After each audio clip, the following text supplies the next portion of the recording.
5 मौलिक अधिकार और 21 महालक्ष्यों के तहत जो महापरिवर्तित व्यवस्था होगी, जिसमें आपकी प्रशासनिक व्यवस्था, पुलिस व्यवस्था, न्यायिक व्यवस्था सब बदल जाएगी और आपको अपराध पंजीयन से लेके 45 दिन के अंदर अपराधी को जेल जाना सुनिश्चित होगा।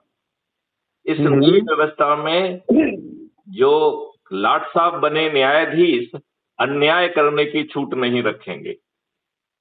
तो इस मॉडल में वो सब चीजें हैं और इस मॉडल के तहत अपने लोगों को जोड़कर यदि कोई प्रधानमंत्री, मुख्यमंत्री, मंत्री, जिला पंचायत अध्यक्ष, मेयर, पार्षद या गांव का सरपंच बनता है, तो वो दुष्टता करने के लिए उसमें उसको स्वतंत्रता नहीं है, क्योंकि 5 तरीके से हर चीज जब परिष्कृत हो जाएगी तभी वो पार्लियामेंट या विधानसभा में पहुंच पाएगी।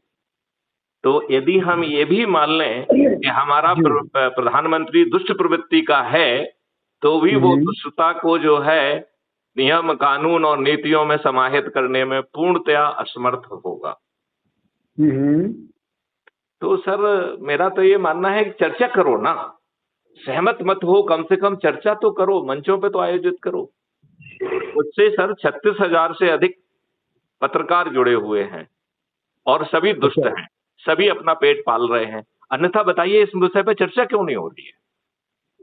इन्हें हर फालतू की चीज पे चर्चा करने के लिए समय मिल रहा है बकवास में।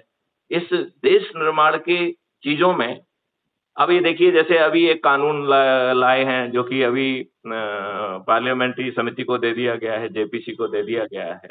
हाँ, जेल वाला, प्रधानमंत्री, मुख्यमंत्री वगैरह वगैरह का जेल वाला। मैं ये कह रहा हूँ सर, ये बहुत अच्छा कानून है। उसी कानून की बात कर रहे हैं ना?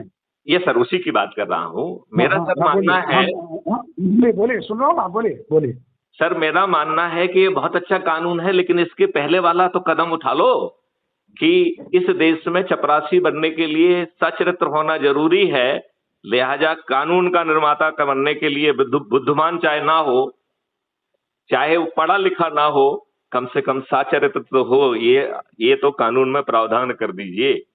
सर आपको मालूम होगा कि 2024 में हमारा पार्लियामेंट अपराधियों का गढ़ बन गया है सर, गढ़ बन गया है। 545 में 251 सांसद आपराधिक चरित्र के हैं। बिल्कुल है, बिल्कुल है, बिल्कुल है। Which is 46% of the total strength. बिल्कुल, मैं fully agree with you. Sir इनमें